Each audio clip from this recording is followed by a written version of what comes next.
So I want you to think of systems like assembly lines.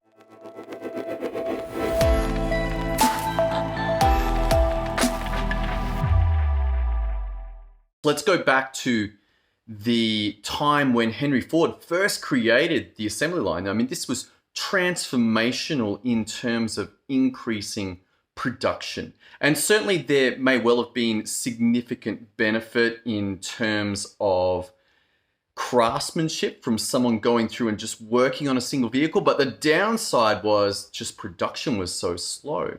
And so suddenly assembly lines came in and Henry Ford's teams could build the cars far quicker. Now, back in this time, there was no robots, there was no Kanban systems, none of that existed. It was just still such a significant improvement because someone could come in and put one part on and then go back and put that next part on the next car, and they're just like the same thing over and over and over. It was a process.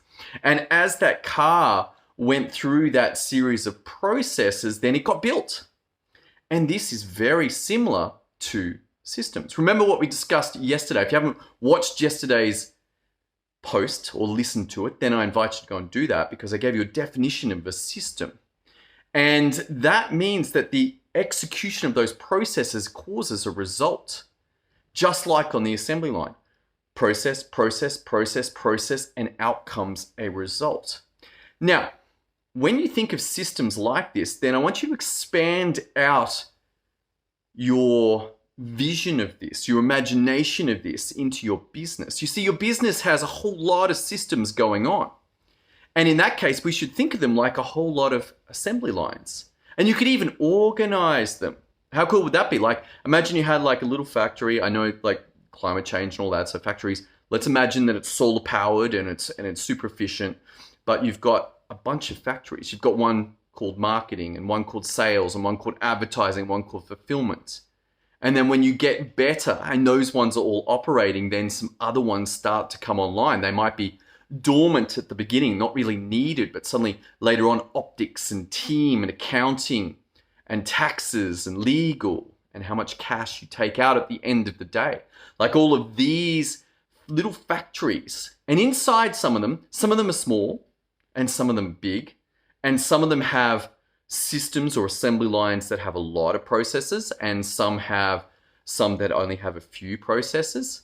Some have many copies of the same assembly line, the same system, because there's a lot of production of the same thing. It's like, okay, well, let's just replicate that system 5 times or 10 times or 28 times. Let's get all of those operating at once so that that continual production is enabled. So advertising might be a very big factory.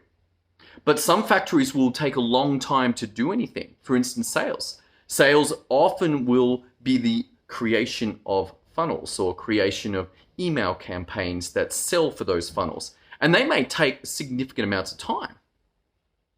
And so that could be visualized as one very long production line as it goes along, and that webinar gets built, the slides get built, the copy gets built, the pages get built, the email campaigns get written and they get installed, and the triggers and the automations get done, and all of these steps. So that might take considerably longer than just taking a video and turning it into quote cards and posting it to YouTube and posting it to reposting it back to Facebook, or taking it out and making a podcast. All of those things might be relatively simple, but they happen every day. So there's a lot of the same assembly line, the same system working in parallel.